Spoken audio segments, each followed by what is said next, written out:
Alright guys, last week's TMarTN parody did not go over very well. Got a resounding "we don't care" from everybody. So tonight we're taking things back to beer for the Saturday sit down. With that in mind, we're going to look at the week in beer news. I think this might be a good way to go with this from now on, so we'll see how this goes. And if I do any more parody videos, they won't be on the Saturday sit down. And if I do too many of them, I'm going to eventually try and put a second channel out for all that kind of stuff. I want to keep this back to beer with a little bit of wrestling. Combine my two loves and keep all that YouTube drama crap out of it. Fair enough? So for today's episode, we are drinking a Trappist Rochefort 6. The date on this is 17/08/16. I don't know if that is August 17th of 2016 or August 16th of 2017, but either way, it's been sitting for a while.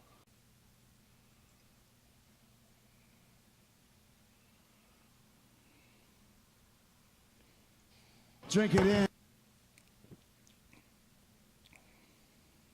It's a damn good beer, though. Just a tiny bit of tartness. Alright. So the big story this week, Goose Island from ABI just announced a recall of about half of their dates of their BCBS. Chicago Business ran the story. I'll have a link to the story down below, as well as a link to Goose Island's website that they've set up for filing a claim.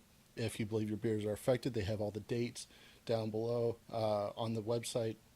So basically anything after, I want to say October dates, a couple September dates. My bottle that I've got sitting on falls right before the cutoff. They are saying that this is a lactobacillus, I'm probably mispronouncing that, but a lactobacillus infection that probably came from the trucks that they used to ship it from their bottling, or to their bottling warehouse from their aging warehouse. So those tanks were infected, and now the beer's infected. So this is the second recall that they've had out of last year's Black Friday release.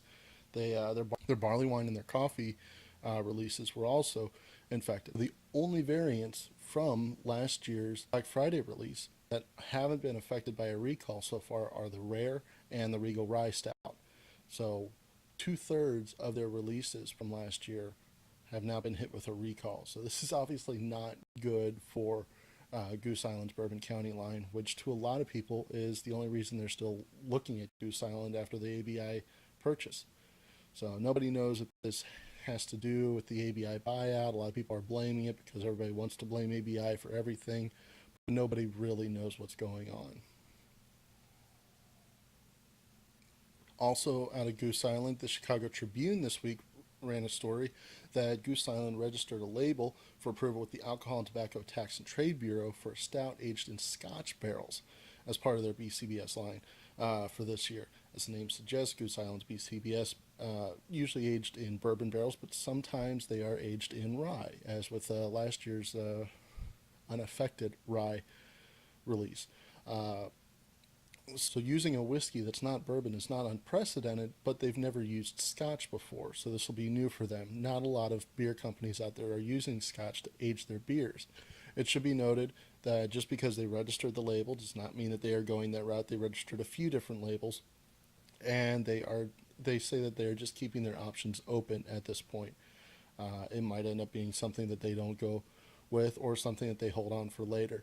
They just register it in case they end up using it. But clearly they're looking at Scotch as a method for their bottling. Would have been a bigger story before the recall notice came out, though. Until the recall notice came out, our biggest story of the week came out of Bruges and the Halve Maan brewery out there, Halve Moon in English. They have a problem with bottling. Much like Goose Island, they have different buildings for their production and their bottling. And getting it from one to the other is really difficult. If you don't know what Bruges is like, it's a lot like Venice in that there's canals all over the place, so a lot of bridges, and it's a lot of tourists because of the canals. So traffic can be a nightmare, especially for large trucks bringing large amounts of beer. So their answer to this problem is a literal pipeline of beer. They are building a pipe under the city from their production brewery to their bottling plant at a cost of 4 million euros, which is a little shy 4.5 million US dollars as of when I wrote this. Who knows what the euro is doing now? But it will allow for 4,000 liters, which is enough to fill over 11,000 of our 12-ounce bottles. They use a different size, but just trying to give you a sense of scale compared to what you normally see. Over 11,000 bottles worth of beer an hour. 4,000 liters an hour of beer.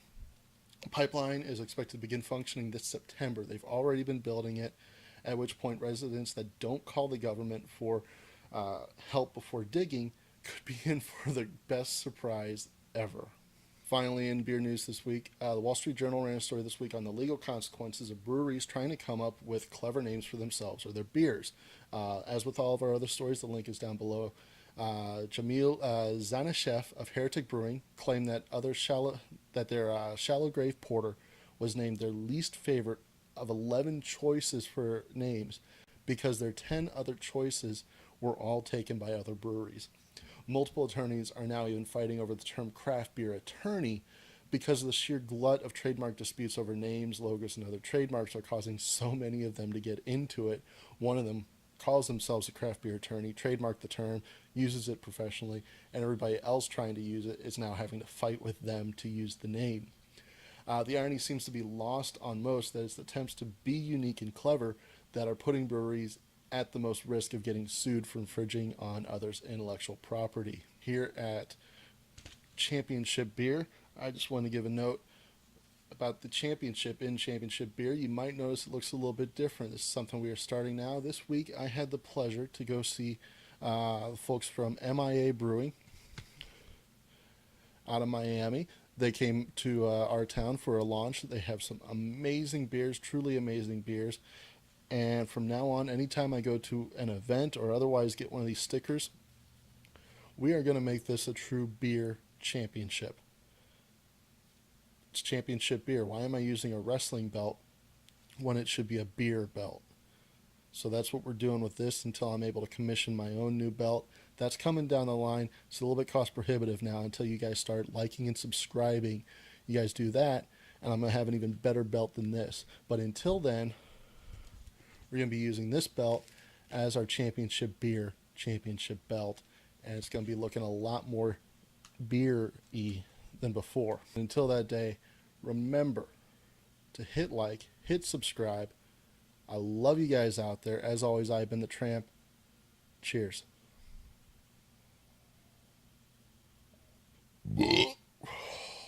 Pardon.